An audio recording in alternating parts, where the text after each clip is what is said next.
If you're a beginner and you just starting Instacart, whatever shift that you signed up for or whatever zone you signed up for, you want to be in that zone at the time of the start of your shift. In my area, there's like 5 or 6 zones spread it out I can shop in. When I schedule, I will pick one of those zones. I will schedule in one of those zones. If I'm scheduled to be in that zone at 10 o'clock, at 10 o'clock a.m., I should already be within the zone, and you will automatically be logged in to Instacart. They'll send you a reminder a half an hour before your shift starts to let you know that your shift will be starting. So kind of get a heads up in case you're not close enough to where you need to be. You start getting to where you need to be so that you can be in your area when your shift starts. Once you get a batch, click to accept a batch, and then once you're at the store, which I'm usually already there, and you'll learn more about that if you look at some of my other videos. Once you're at the store, at that point, you're ready to shop, you just swipe to begin shopping. And what I like to do is, get everything ready. I go inside the store and I'll swipe right before I begin shopping. And what I like to usually do, because now, once you begin shopping, it lets you know who you're shopping for, how many items they're shopping for, what items they're shopping for. It also lets you know how many times they've ordered from Instacart before. You get the kind of feel for the person. If it's their 37th order or if it's their first order. First or 37th order, you still want to treat them as if it's their first order. However, when it really is somebody's first order, you really, the idea is to get them to want to continue to use the service. And that's usually when you're going to get your biggest rating, the very first time someone uses this service. So when you see that it's a first order, take special care into making sure that that person becomes a lifetime customer or becomes a long-time customer of Instacart just based on the service that they received from you that day. And I know a lot of people will say, well, why would that benefit me by getting a person to be their customer for a long time? Well, come on now. We get paid because they have customers. More customers they have, the more deliveries we'll have, the more we'll get paid. It's simple math. Do well at what you do and you'll see the money rake in. Don't chase the money. Just do your best job. Do your best impression of a great person each day when you go doing your job, and you'll see the money is going to come. Trust me. When I first swipe that I'm starting to shop, I'll look and see if that customer does not mind being contacted. And as long as they don't mind being contacted, the very first thing I do is send a text out to that customer. Hello, my name is blank, whoever you are. I will be doing your shopping for you today. In the event that any of the items that you requested are out of stock, I'll be sure to reach out to you to see if you would like a replacement or if you would like to be refunded for that item.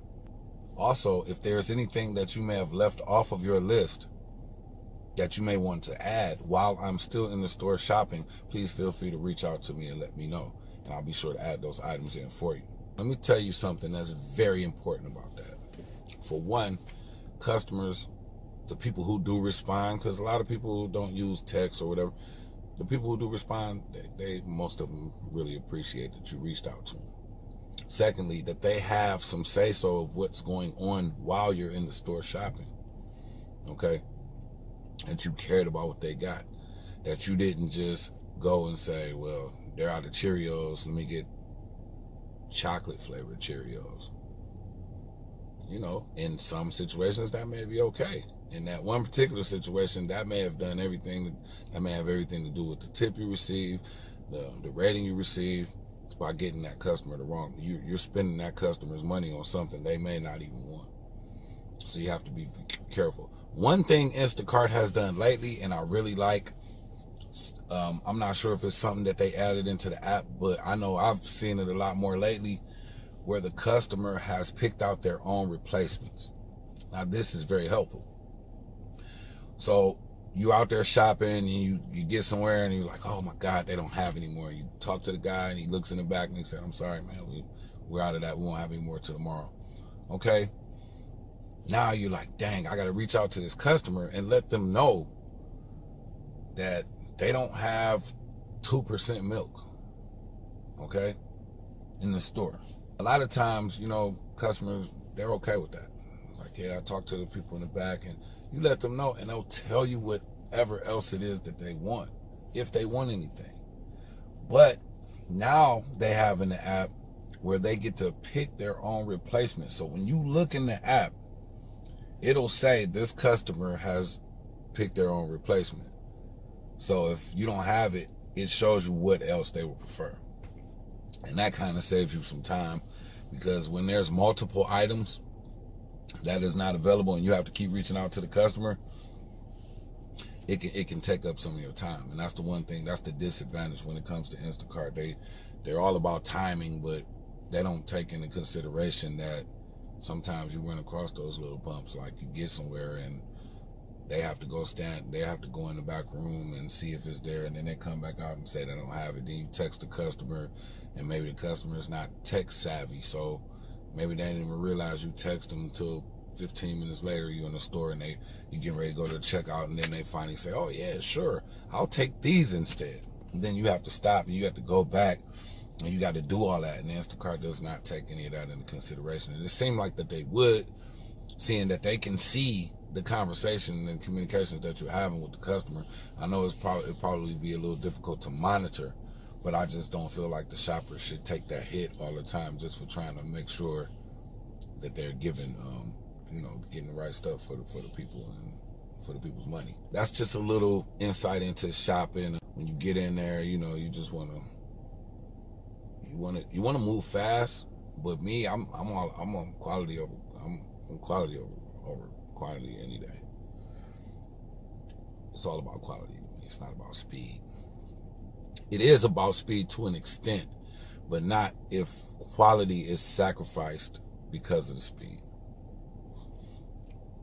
I'll give you an example. If a customer asks you for 6 avocados, you usually want to check to see if they would prefer the avocados ripe versus non. Because some people don't. Some people are getting avocados and they're not going to use them for another few days or another week or so. Or they know how to get them ripe. So they like to get them where they're not ripe already. And then there are some people, they're like, I'm using this today, and I want the ripest avocado you can find. Those are things you need to pay attention to. So when it comes to, if somebody asks you for avocado that's ripe, that means they want one that they can actually cut and work with. If you're not sure how to pick a ripe avocado, then you need to talk to somebody in the produce department and let them show you. Once they show you, you use what they showed you each time. When you come and look for people's produce, when you're looking for people's fruit and vegetables, you want to know what to look for. Don't try to be so fast that you go pick up a bunch of bananas and you run off, but the bananas have bruises on them and the bananas are not a banana that you would eat. Just because you wanted to hurry up and be on time. Quality over all of that.